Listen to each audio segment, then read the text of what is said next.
What is up, Successful Dropouts? Get stoked because today on the show we have our very own Successful Dropout, Sam Watt, who you've heard of before because he's already released an episode, and I've talked about him pretty frequently in past episodes. And if you're a member of our community in the forum or the Facebook group, you've definitely seen him around. He's my new partner in Successful Dropout and kind of helping me take over the leadership there. And so we realized that we hadn't actually done any sort of intro episode on him and his background and where he comes from and why he does what he does and thinks the way he does. So here we are, Sam. It's good to have you on the show, man. And I guess let's start by having you just tell us a little bit more about your background and what brought you to Successful Dropout. Yeah, it's good to be on. So I'll just jump right in to how I discovered the Successful Dropout podcast. And those of you that have interacted with me on the Facebook community will probably know a little bit about this already. But essentially, I didn't actually drop out of university. I regrettably have a full Bachelor of Engineering degree, which took a huge chunk of my life. Almost a quarter of my life. So that was a bit of a time sink for sure. But one thing that led me to actually finish that degree was the fact that it's kind of free in Scotland to get these things. So while I did, I think, waste a bit of time, at least I didn't have a huge financial sink at the same time. Yep. And when I started the degree, I was fully intending to be an engineer, but it was the second last year of the degree that I was doing some part-time work as a food courier. I was cycling around the streets of my hometown, Glasgow, and I was delivering food, and that gave me a lot of time to think, listen to music, and also listen to podcasts.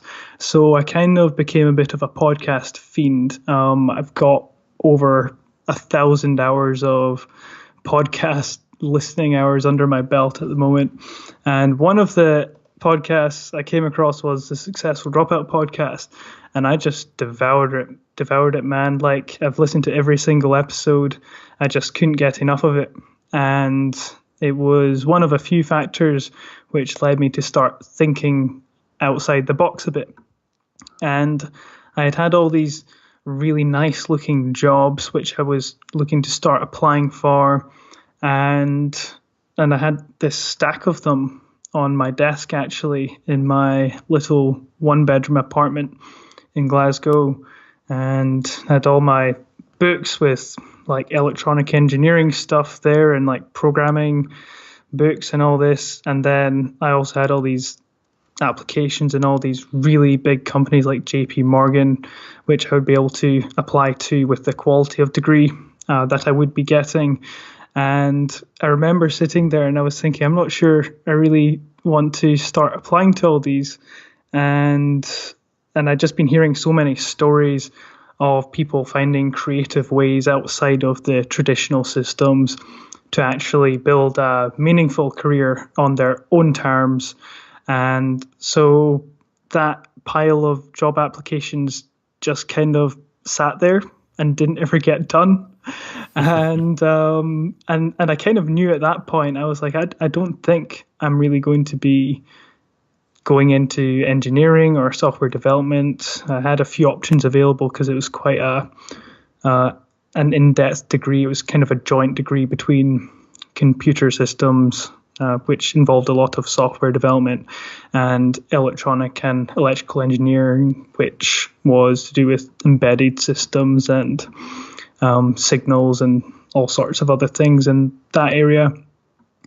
And as I kind of went through my last year, I was actually starting to think about business, and I reached out to a few people and got involved in a couple of startup events in the city and just went along to them and just got even more inspiration and realized how many options were available, that I didn't have to focus on this really narrow track, and that whatever my heart desired and whatever I was passionate about, I could start to work on. So the obstacle then became, right, what am I passionate about? What do I actually want to do? And when you go through a really intense degree, like a joint engineering degree, any sort of passion for that, unless it is definitely the thing that you want to do, and you know you're going to be happy with a really long career with that, a lot of the motivation and the passion just gets sucked out, just in terms of how the university courses are structured.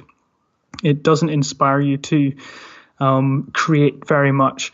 And I actually remember in my honors project, I did this cool little piece of software, which basically what you could do is you could open up this application it was just for PC, just a nice little Java application. You'd open it up, and if someone else anywhere else in the world had the same one with the same login, you could log into this application, and you could choose a YouTube video to start watching. And the person on the other end would be watching the same video, and it would be precisely synchronized, because what a lot of people find as things are getting much more international in terms of our friendships and our relationships and everything, is people like to watch media together, but there's not a really good way to do it. So what people often do is they'll open up Skype, and they'll be on Skype, and they'll be like, ready to play it, like 3, 2, 1, go. Right. And then you'll try and do it, and then someone might have lag, and then it falls behind. You're not watching it at the same time. So this was kind of a solution to that. And I'd kind of do everything in my own time. I don't like being told what to do in the slightest. And I remember weeks and weeks went by, and my project supervisor was getting really frustrated and antsy, and he's like, you need to be doing this and this and this. And I was like, I'll do it all. Like, it'll be fine. Like, I've got a process. Like, let me do my thing. He wanted all these deliverables met at in a very strict timeline. And it kind of took my vision of the project totally out of it, and I didn't even enjoy a lot of it, because I did end up going and having to do certain things to make him happy. And I remember doing the project, and it was graded by that supervisor and a supervisor from the other department. So my main supervisor was from the computer systems department, and the other supervisor, the secondary one who wasn't so hands-on, he was in the electronic and electrical engineering department. And they would both grade it, and they would kind of average out to a grade. And included in that was this big report, which is kind of like a dissertation. And I remember doing the whole thing and having the software all done. It looked beautiful. I'll probably post it somewhere at some point for people to have a look at. But it didn't get a very high grade at all. And I was really surprised because I looked around and I saw the quality of other ones, and it just didn't make sense to me. And I went and I talked to people that I knew, such as my great uncle, who is a psychology professor in Canada, and I remember him looking at it and being like, wow, this would get like, you've got like a first class honors from this. And I was like, yeah, well, I only got 55%. and he was like, what's going on? So I kind of feel as though that might have been affected by my personal relationship with that supervisor, and he was kind of unhappy with the style that I did things in. So that, along with all my other employment experiences where, I was told to do things a certain way, and things being completely determined by the way the person that step above me in the chain was saying things should be done, regardless of the quality of the outcome. I was really unhappy with that. And so I graduated with a really good degree, just below a first class. It was a second class degree, upper division. which would get you pretty much any software development or electrical engineering based job in the UK with very big companies where you could have a very successful career. I just kind of sat with it, and all the people in my year, they graduated and they got very nice salaries and very, very good packages in the deals that they were doing, and the companies they were working with were, global giants or really interesting startups. And I just kept delivering food on my bike, earning like £200 to £300 a week. So I don't know exactly how much that translates to in dollars, but it's not a lot of money. And I just kind of kept thinking and listening to the Successful Dropout podcast, among others, and I just kept looking for inspiration. So that kind of went on for a few months. It was, I think, May, June in 2017 when I graduated, and I kind of got a placeholder job for a little while in kind of at the end of September to the beginning of November, but just kind of a stable earner, while I still kept thinking about what the dream would be. But essentially, I wasn't even leveraging my degree in that job at all because I was just so focused on the longer term. I just wanted, a bit of money in my pocket while I focused on the next thing, whatever that might look like. And I remember, I would sometimes bump into the people who I graduated with and be like, "Oh, what are you doing?" And it's like, "Oh, I'm, doing quality control work at a chauffeur drive company." And they'd be like, I wonder how that happened. Or, if I was still doing some of the food delivery, I'd be like, I'm delivering food. And they're thinking, where did he go wrong? So did you ever deliver food to one of your old classmates? Oh, dude, that didn't happen, but it wouldn't have surprised me if it did. I actually once delivered food to this guy called Kevil, and he founded the business that I was most recently involved with, called Cycle Trade, which is a pre-owned bike specialist business, and they do bike repairs, they flip bikes, they sell reconditioned bike parts, and kind of make cycling a bit more accessible than it has been, so people don't have to spend a ridiculous amount of money on bikes and they can get affordable solutions. A really neat little business. I actually remember I delivered food to him once, like a long time before we were in business together, and that was pretty interesting. But he was entrepreneurial minded, so he understood the whole game.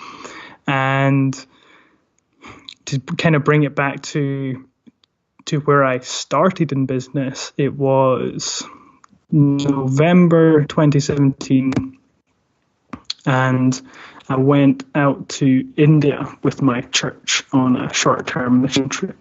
And before I went, I decided to pack in this shorter-term job that I was doing, the quality control for chauffeur-driven cars, and I didn't have any plans on the other side of it. And I thought, you know what, it will work out. I'll figure something out. And I had been in conversations with this guy called Chris Pollock, who I'd known for a few years.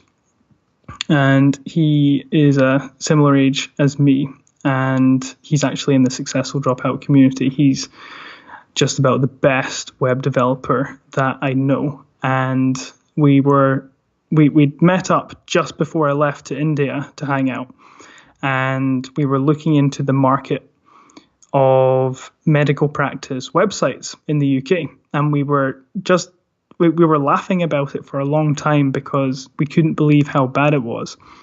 And as we dug into it more, we realized that there could be the opportunity to seriously disrupt that market because the standard was just so low, and the existing providers have just been underserving medical practices for the best part of a decade with completely outdated web technology, really not even securing the websites, severely limiting patients' access to online resources in the UK. So we decided to get in touch with some doctors that we just knew, just personal friends and family members, and got a meeting with a practice manager of medical practice here in Glasgow. And we went in with a proposal of what kind of thing we wanted to build. And they loved it. They really, really loved it. And they were just head over heels with the idea. They were really excited. They were saying, this is a great idea. This is something we've been needing for a long time. Everything that you want to provide. And bear in mind, it wasn't an extraordinarily complex web solution. It was just using 2018 web technology in 2018, which for some reason wasn't happening in medical, probably one of the most important industries for there to be access to good online resources for patients, just people in general. And so we went in, and over the next 4 or 5 months, we built out a really neat web solution. And we built it in such a way that we could have a core platform, which then we could add other practices onto. And because healthcare in the UK is public, with the National Health Service, medical practices aren't in competition. So they're not trying to get the most patients through the door. They're actually trying to, currently, there's a problem with too many people going into the medical practices for every single ailment or problem that they might have, when there's actually quite a big range of services available to people in the UK. So, you've got your optometrists, which also deal with eye health and things beyond just, getting your glasses. You've got the pharmacists, which are now growing in the capacity of what they're actually offering to the public. You can go in and get much more detailed advice on things that are going on with your health. And so there are certain things that you should be going to the pharmacist for instead of just going to your doctor. The doctor is one of the most costly places to the National Health Service a patient can go. So there is this focus on kind of directing patients out to a larger spread of these other services. And kind of trying to take things back from just you go to your family doctor for everything. It's like, well, actually, it's better for everyone if there's more of that spread across the board. So we were aware of this, and we really put a focus on this and encouraging people to not just go into their doctor, but in the way we designed the website, it was kind of like a reverse sales funnel. So you need to go using our website, like you would need to go through a couple of different parts of the website before you would actually get the phone number of the practice, and all the way along you would be you're essentially being given access to other resources, other online resources. We built a really nice smart search bar, which links into this service we've got in Scotland, particularly called NHS Inform, where they're constantly updating the public on everything you need to know in terms of medical information. And you can get access to all this information, including the best places to go for certain things, which isn't necessarily the doctor again. So, you're actually able to self-refer yourself to certain hospital departments for very specific things. And again, we do things like focus on, perhaps your issue might be better suited going and talking to the pharmacist, and particularly prescriptions, because people would literally go in for an appointment with the doctor to get a repeat prescription when you can do the exact same thing going into the pharmacist these days. So that was just a completely unnecessary drain on healthcare. So these are a few of the things that we were really focusing on, a few of these pain points, and essentially the practice manager that we were talking to loved it. We got 3 or 4 other practices in the loop, and they were also very keen for this to go ahead. And so we built the platform out. It was really very good. We got it launched. We got our first 3 or 4 clients on board. It was looking fantastic. And then nothing happened after that for months and months. And we tried everything. We tried every angle in terms of client acquisition. We tried everything that we could from the lean startup point that we could, and we just weren't getting results. And it turned out that it's just very, very difficult to get into these practices and to educate people on the importance of having a really high quality web solution for the patients. And one of the problems about the healthcare being public is that the doctors are, paid a lot of it is paid through government incentives. And so the doctors are partnered and they're working to cut their costs as much as possible to maximize the government incentives, and the practice managers' hands are tied to a certain amount to how much they can spend, even if paying a higher price for a better product could ultimately lead to the practices hitting those incentives in other ways, such as reduced waiting times, because patients are now getting access to resources in a more efficient manner, and therefore not going to the GP practice, and that would hit other targets. So there wasn't really the long-term thinking. It was just cost cut. And this became really apparent. Incredible. Yeah, it was incredible. It's one of the biggest problems I have with government is just that loss of incentive and the loss of kind of the beauty of the free market. Yeah, there's just so much power there that is lost, and unfortunately in this case it is directly affecting patients. So that's just not. It doesn't really leave a good taste in your mouth.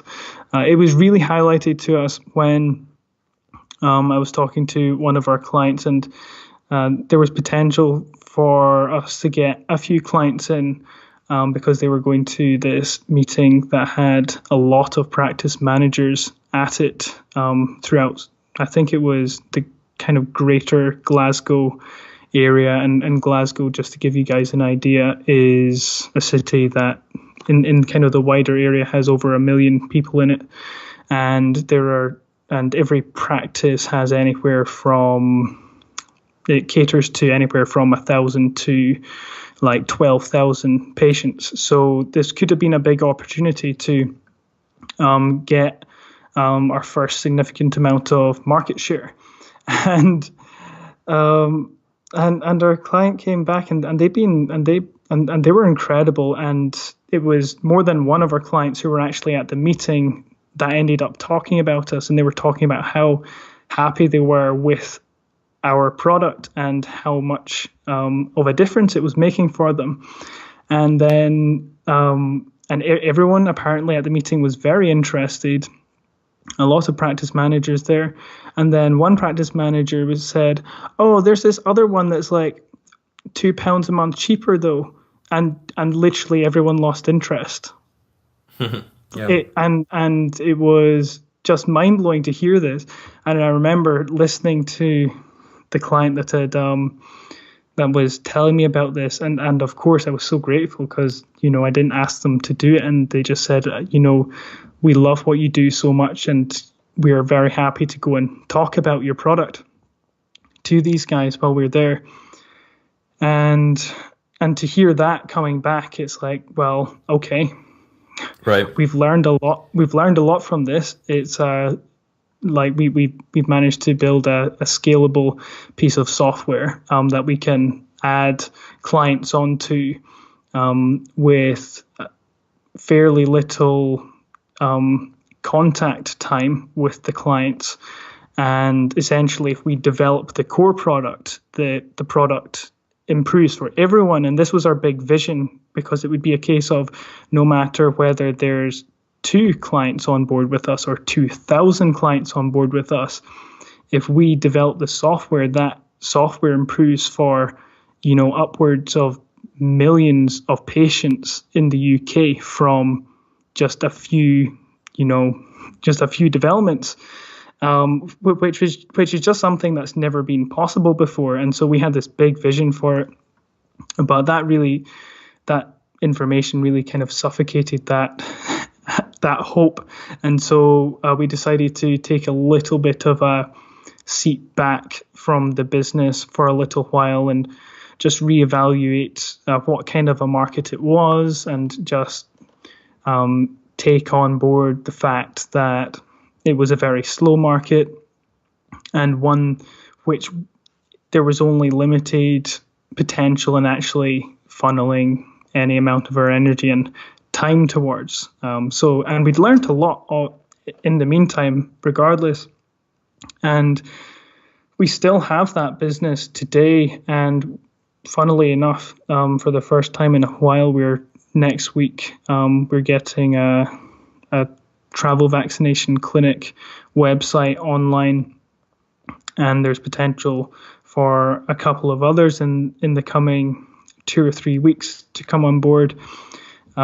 So it's nice to have. It's nice to have the business, and it's nice to have a really robust piece of software that people like and enjoy if they do actually get to the point of wanting to have that software, and they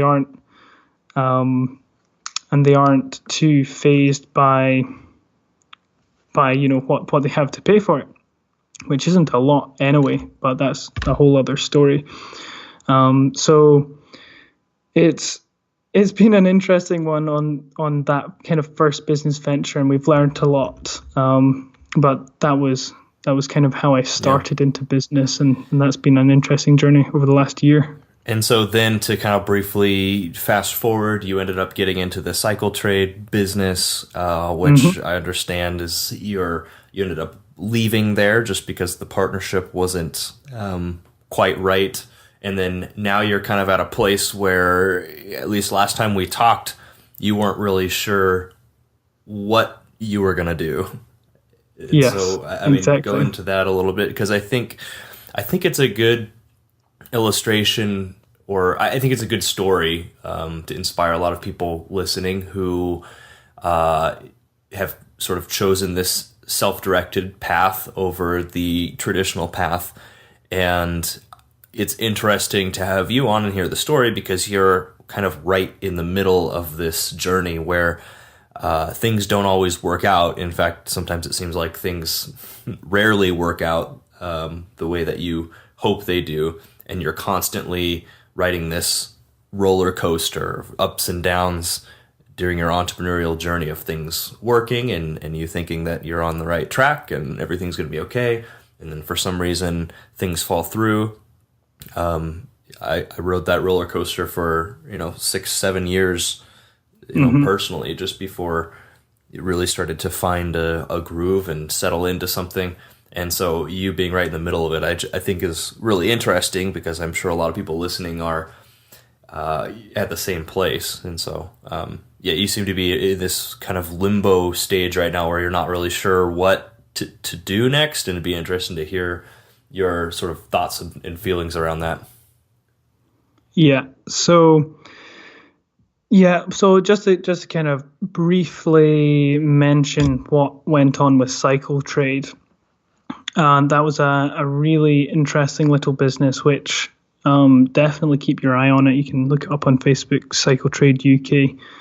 And essentially, it's a business which is taking advantage of the increasing bicycle market, which is just skyrocketing worldwide, and it's not showing any chances of slowing down in any place where bicycles are in use. And bear in mind, bicycles were only invented just over 100 years ago, and there have been a lot of other technological revolutions since then, but bicycles never stopped growing anywhere.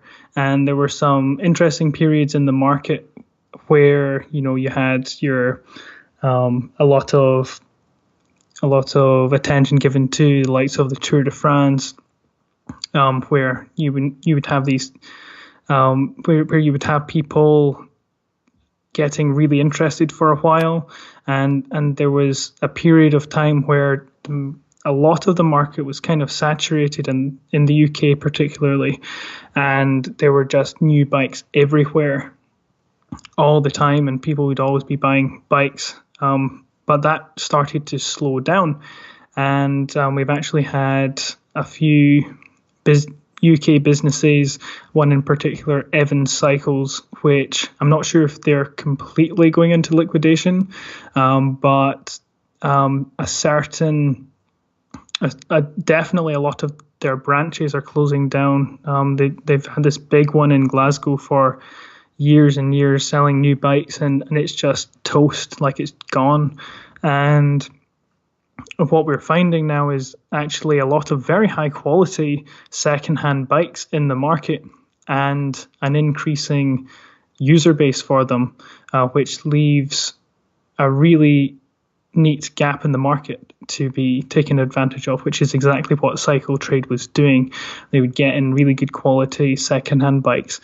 We would get our mechanic to recondition them, refurbish them into like new condition as was possible for the bike, and sell them on at a really nice profit margin.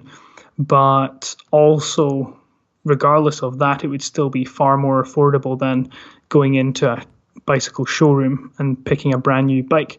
So it was good on so many levels, both for selling and buying in the first place. And in the time that I was there for about 4 months, and we moved to 3 new warehouse units in that time. We went up in size every single time, and we also 10x'd our stock value in that time as well, and branched out into other things like reconditioning of bike parts. And my involvement in it was essentially getting the sales up and also helping with the moves to these other warehouse units, as well as building some processes which just cut out a lot of admin man hours. If you're processing so many bikes a week, you have a lot of receipts to generate. If you're processing bike repairs, you need to be keeping documentation on that, because it's very useful data for the future of the business. Secondhand bike market, you deal with some potentially stolen goods, so you need to manage things like legal owner declaration forms. You need to manage relationships with the local police. And one of the really nice things about Cycle Trade was that we did develop that relationship, and in many cases we saw some of the same faces in terms of people who would regularly go out and steal bikes. So we knew we knew what was going on in that area as well. So in terms of crime reduction in the city, Cycle Trade is playing a bigger and bigger part in that, in terms of the circular economy, like making use of stuff that has already been produced, but which can still provide value to consumers. Right. We're starting to see some really nice government incentives and grants here in the UK for that as well. So there's a lot of attention around it, and it's got a huge amount of potential. And when I was there, I was just working on commission on each bike that I sold, which was a fair amount, but not really taking into consideration a lot of the other work that I was putting in to help really put the business towards the scalable, very franchisable model that we were building it into. But of course, there was the understanding of an ownership share for me at a certain point in the road. And that certain point in the road came in January when I sat down with Kevil and the founder of CycleTrade, and we had a very interesting meeting and conversation. And it was a very difficult point for me because it's a business which is going to be very successful, is a lucrative opportunity to be involved in a startup of that nature so early on. But essentially, over the course of that 4 months, there were just some things about the partnership which just wouldn't work for me personally, just in the way that the business would end up getting managed, and certain places I would like to take the business in its growth, which Kevil and myself just weren't in alignment with at all. So I went in, and I was away in Spain for a couple of weeks just before we were recording this. And right before then, I went in and we had this meeting, and there was ownership on the table that day, and I chose not to take it. And even up until that point, I wasn't 100% convinced, or I wasn't 100% sure of what decision I was going to be making surrounding that. But it became just super clear to me, even during that meeting, as I outlined a lot of my key points about where him and I were aligned in terms of the way that we both individually conduct business, and our individual vision for the future that each of us have, and the way we want to grow. On the one hand, you've got really simple things such as Kevil is a bit more of a business person, whereas I'm a bit more entrepreneurial minded, much more likely to move from one venture to the next with a full exit without a huge amount of retention for things, in terms of keeping ownership in several small ventures for a long period of time, but allowing that to have complete control over my week. And it's just a long or a large amount of business management. I'm probably more geared towards having that key focus on one or two ventures, and having a slightly different attitude towards exiting, and just in the way that we're looking at developing certain business processes as well. So I had a big focus on automation. I wanted as little time as possible put into that. And I remember one day Kevil came in and he was pleased because he got all this, he'd figured out all the documentation that we were going to be keeping track of. And he came in with this big bundle of paper of forms which would be filled out, and he put it on the table and he looked very happy. And I was like, what are you doing with all that paper? It's 2019. Like, come on, man.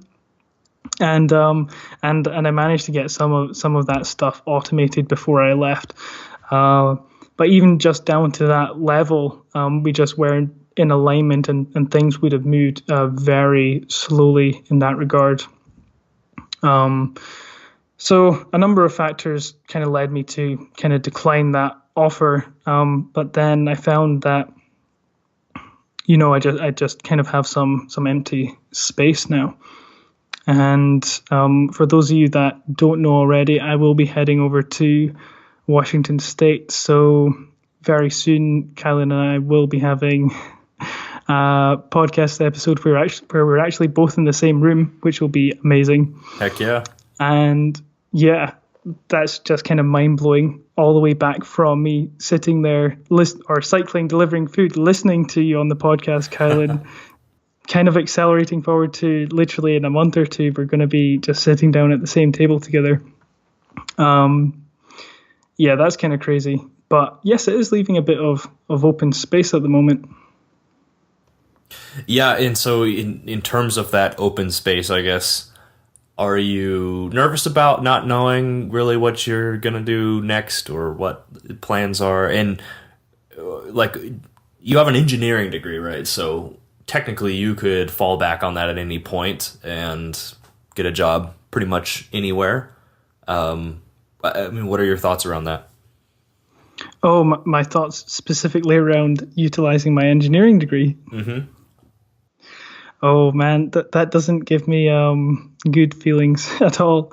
Uh, it's not the kind of work I want to be involved with, and it's an interesting degree to have. And there perhaps been a couple of situations where I've had a better understanding of a situation because of what I learned in the degree, but it wouldn't have taken a huge amount of time to have that same knowledge using just-in-time learning, which you've talked about a lot over the last year or two on the podcast. And so it kind of has limited potential in terms of where I want to go in the future. I'm much more in the mindset of wanting to create businesses or, join up with people and start businesses rather than getting into the engineering industry, which is a very large industry. And of course, there are opportunities in that arena in business.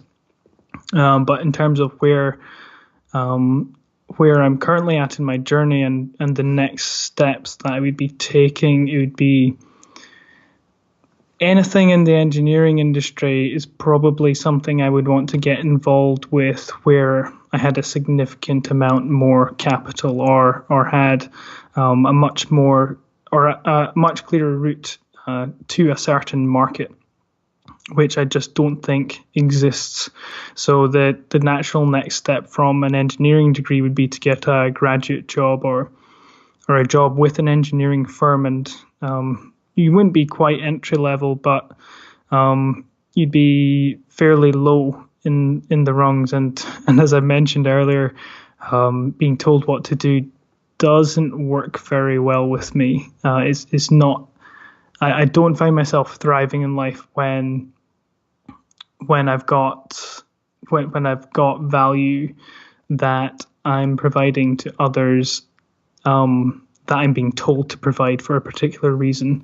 Right. I much prefer executing on my own vision. So that probably answers that in some way.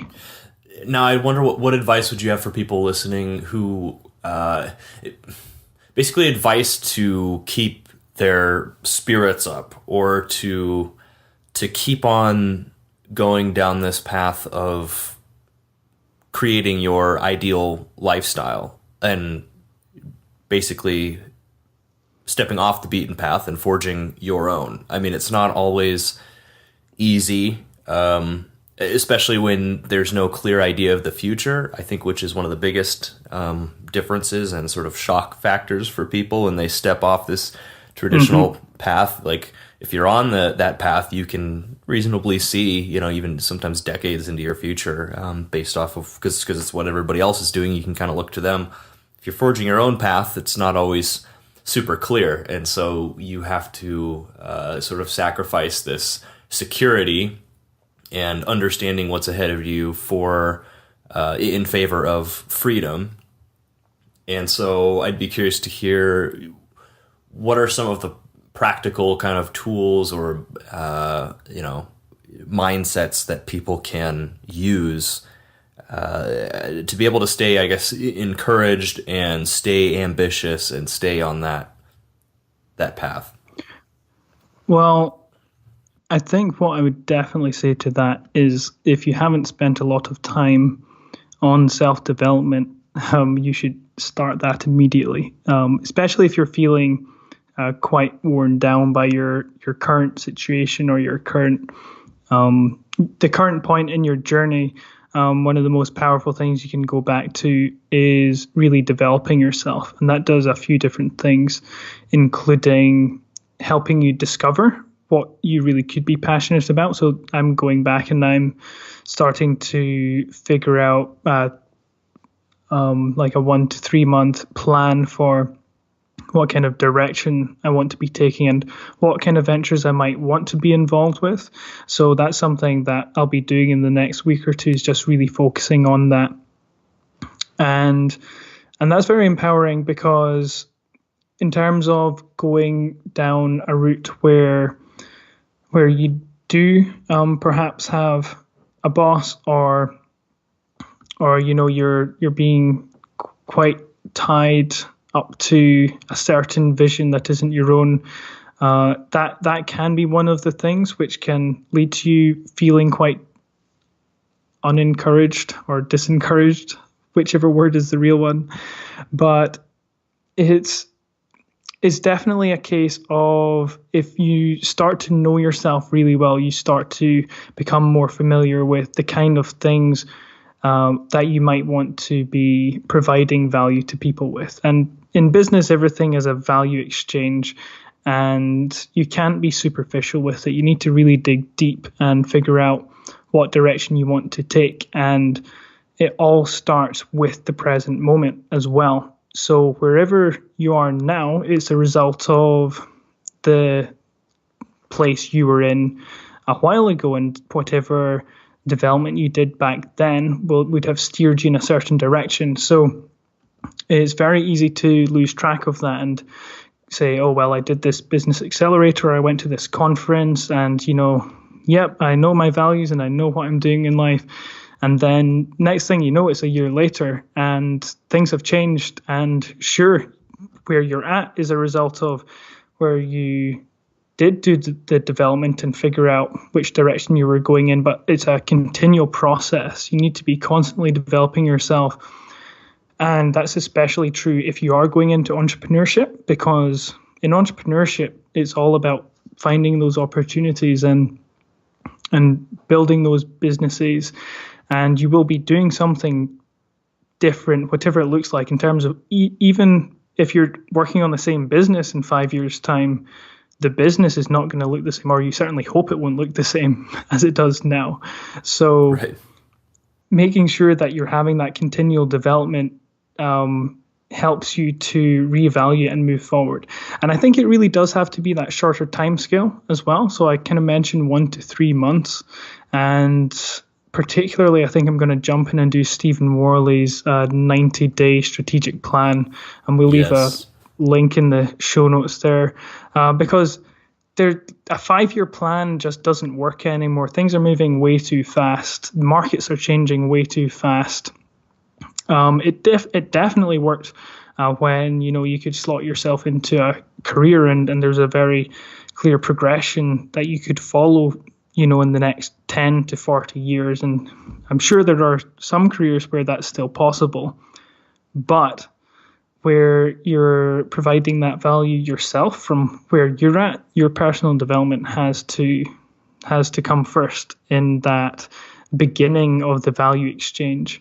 And if you miss that part out and you get involved in something where you aren't in alignment with it, you might end up with something that looks like success, but it won't be your success, and you probably won't be happy with it. And you'll probably have allowed external influences to have a bigger say than what you might actually want. So finding that out is definitely good. Oh, I'd also recommend Start With Why by Simon Sinek, which is really good for just getting into that core of like why are you doing this? That's where it has to start. It's not just about making money or getting to a certain point in life. Why is it important? Is it actually worthwhile? Find out. Yep. Yeah, I completely agree with that. I mean, the most valuable, I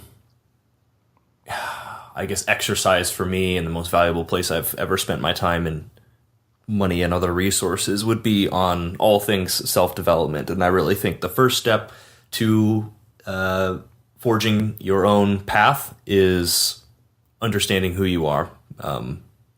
Just like you said, and that can take I don't think that process ever stops, because you're also constantly evolving. And speaking of which, I do think a great skill, and I know Stephen Worley talks about this quite a bit. A good skill to learn is just the habit of being able to be adaptable, because the world is constantly changing. Your situation's going to be constantly changing, especially if you are forging your own path. And so understanding how to constantly go back to your previous decisions and reevaluate and learn from your mistakes and adjust and adapt. What is it? Improvise, adapt, overcome. Sort of a thing is probably one of the most important skills that you can get used to as well. So, which is why just-in-time learning is so important. Yeah, no, exactly. And for people listening that haven't heard that concept yet, which I'd be kind of surprised, just-in-time learning is essentially the concept of you're always learning in the context of pursuit, of pursuing something, and it's versus just-in-case learning, which is what I think the majority of what school will teach you. You're learning a bunch of things just in case that you may or may not use. But if you can always learn in the context of what you're doing, all of that information is stickier, because you're putting it into practice right away. It's a heck of a lot more efficient, too, with your time and money and resources, to be able to put all that energy towards something that you're going to be able to apply immediately and not waste time learning or focusing on things that you just won't use in the pursuit of your goals. And I would say the exception is like recreational learning. And so, I love history. I love, World War II related history especially, and a bunch of other things. There's other things that I like to read about and study just for fun. But I view that as purely recreational. And so it's on my, my free time, like the weekend, versus if I'm in work mode, if I am needing to accomplish things, I am not taking the time to learn. I guess I've described it like putting together, IKEA furniture, if you've ever done that, which is my idea of hell, just constantly doing that. But, you don't take the manual, to bed at night and read it before you put the thing together the next day.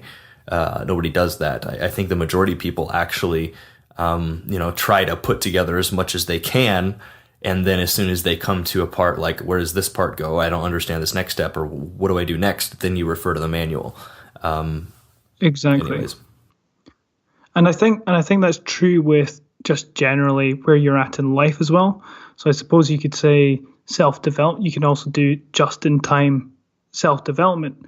So there would be no point, for example, for me to have a 5-year plan in my short time working with cycle trade, because even in that early point in a business, you still don't know what's going to happen. You could come into contact with a new obstacle, which immediately limits how far a business could go that you just hadn't known before. And even in my personal involvement with that, essentially when that did come to an end, I'm not now freaking out being like, oh, but I had all these plans to do this, that, and the next thing. Now I'm like, okay, now I'm going to develop myself to best fit the landscape of the present day and the opportunities and connections available to me. Start exploring, make some phone calls, reach out, grow my network a bit more, and see what makes the most sense. Which areas should I be developing the most?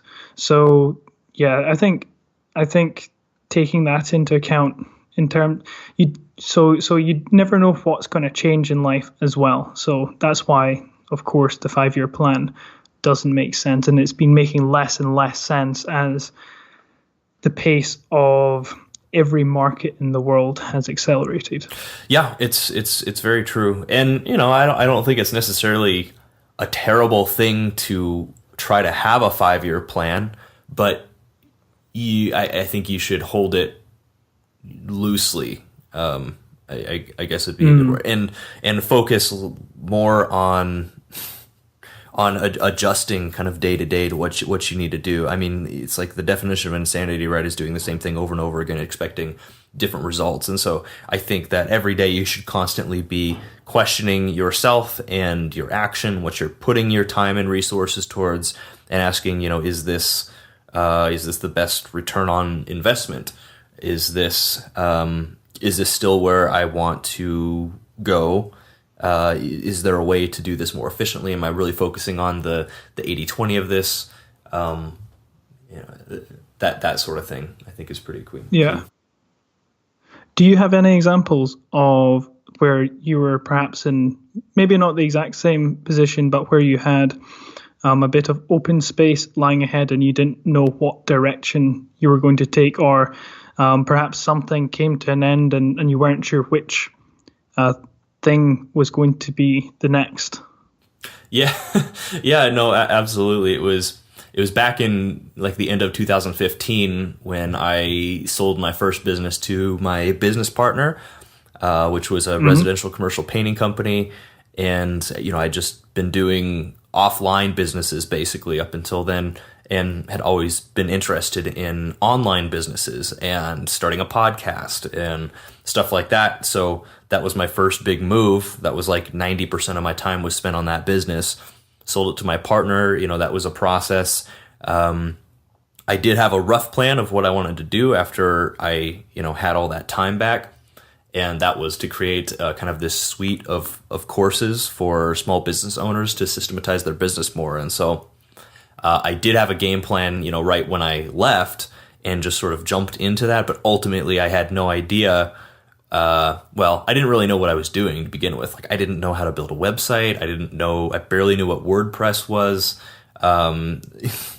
Basically starting from ground zero completely. I just knew like, okay, this is what I want to build.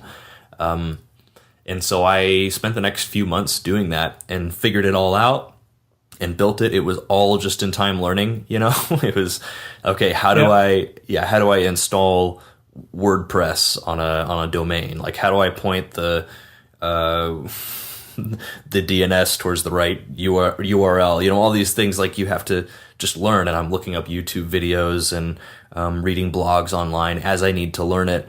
And so, in 3 months' time, I built like a really, really professional, like, I still look back and I'm impressed with it, looking course. And in addition to this, I'd shot videos, for the course. And so I'd learned video editing and how to work with a green screen and how to do audio and work a teleprompter, and just a crazy amount of information ingested and learned and put towards this goal that I had.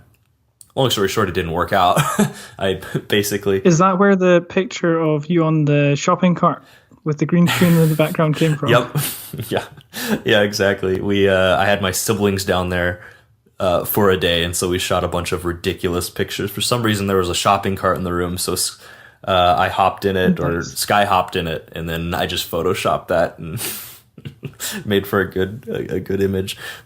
But I mean, essentially, what went wrong there is it was just bad market research. I had disappeared into a room for 3 months and built this shiny new thing that I thought everybody wanted, but I never bothered to ask anybody what they wanted, or rather, it was how they wanted it. People wanted the information and the tools to use in their business, but I built it in a way that people really didn't want to consume it that way or at that price point. So it was kind of a failure in that sense, but also I learned a lot. And again, it was day to day. It was like, am I doing the right thing? I have no idea. You're just sort of taking steps into the fog, not really seeing the next few steps ahead of you, necessarily. You just have this vague idea of this vision of where you want to end up. And so that failed. And after that, I really had no idea what I wanted to do. And it was a period of probably, about a year or two, year and a half maybe, that I was sort of going from thing to thing, always having to do with online business.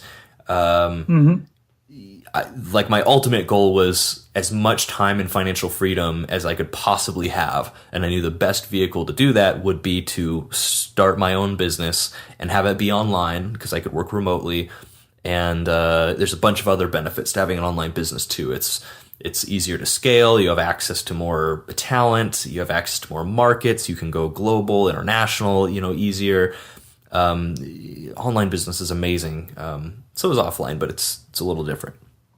But bouncing around from thing to thing, just, did Amazon FBA for a while, e-commerce, made a little bit of money, but decided it wasn't for me.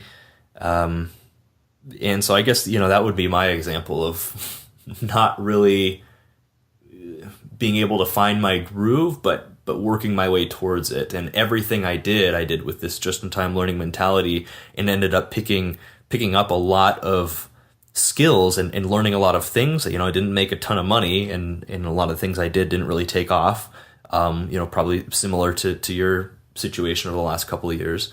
But I learned a lot and gained a lot of valuable experience, so that there was a situation that came up where it's the whole preparedness meets opportunity thing. I had sort of prepared myself to an extent. I'd launched the podcast by now, had a decent amount of listenership and content built up, and I'd been really consistent with it. And, one of my, basically somebody I had interviewed on the podcast called me up and was like, hey, do you want to come get involved in this thing I'm doing? And that basically led me to where I'm at today now. And so it ended up being this preparedness meets opportunity situation where, because of all the things I had done, I was prepared to kind of go work with him. And now it's just turned into this great kind of trajectory that's really helped me accomplish a lot of my goals, and will continue to. So, yeah, that would be my story. So I guess the advice I would have there for people listening is, like, you don't always know where you're going to end up, but I think it's important to understand what your end goal is, as far as the kind of life that you want to live, and to constantly be trying to build a career around that life instead of the other way around. And that may require you sort of bouncing from thing to thing until you figure that out. It was Cornet, I think, one of our community members, that mentioned on social media today. I saw a kid that I think he dropped out of either high school or college. His last name was like Akon or something. And he had a goal, and he had 52 jobs, or he got 52 jobs within a year, I think it was. Wow. Basically to just, and we've talked about this before on the podcast, basically just go out there and explore. He didn't know what he wanted to do, really. So he just went and did as many things as he could to find out where he really fit in, and what his strengths were, and what he really wanted to do. And I just think I think it's a brilliant way to go. I think another way you could do that, just condense it into even a month. Say you're going to take a month, and say there's 5 different things you're interested in, and you don't really know what you want to do. Take a month and just do the work of all of those things for, a week or a little less than a week each. And so if you're like, I might want to be a graphic designer, but I'm not really sure, and I also might want to start a blog, or I also might want to, I don't know, name another career. Go and you can do the work of all those things. You may not get paid for it, but you can certainly find out what a day-to-day kind of lifestyle in that career track would be like, and just start doing the work and see if you enjoy it, and if you're good at it, and if other people think you're good at it and want to, just if other people think you're good at it, and you just have to start gathering data, essentially. And then analyze that data. But so essentially, it's, if you get down your combination of trying out a bunch of things while also making sure that you're developing yourself, when those two things come together in alignment, it won't even be a question of, is this the right thing? Everything will line up, and it'll make sense. It'll become very clear what the right thing is. Yeah, and I think an important takeaway too is that that's not the only way to go. The thing about the, I guess, successful dropout way or philosophy is that there really is no one size fits all, whereas in the more traditional system, there really is. And so you could be somebody who doesn't really know exactly what they want to do for, say, the next 5 or 10 years, or even the rest of your life, and so that might require some exploring. And there's literally nothing wrong with that. Some people might think there's something wrong with that because your peers will be maybe earning better salaries than you, like before you do, or like people may judge you because you're not achieving quote unquote success as early as they think you should. But like, really, just screw them. Like, you do you. And like the sovereignty of the individual is key. Like, you need to do you.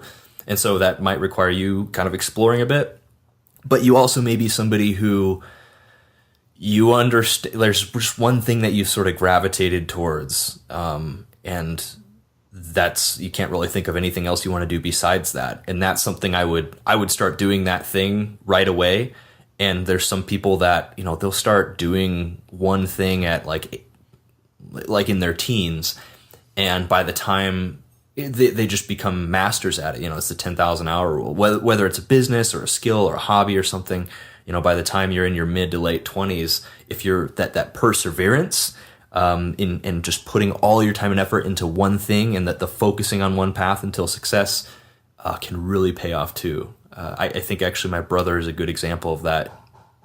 He has always been into music, and specifically, creating, like, he started out creating dubstep and like EDM music, and then moved to actually recording people, and just all things audio engineering and creating music is where he lives. And that's literally, like, he's done a few things here and there, but since he was like 12 years old, that's all he's done. And now he's not even 20 yet, and he's working with pros, and making a full-time living out of his passion, really, which is just making music and helping other people make music. And that's a very, very hard industry to make it in. It's very, very saturated. You can't just expect to like get there overnight. But the point is he knew what he wanted to do early on, and he put the 10,000 hours in. And so now at a young age, he has the knowledge and the skill of people that have been doing this that are in their, that professionals that are in their like 30s and 40s and 50s, right?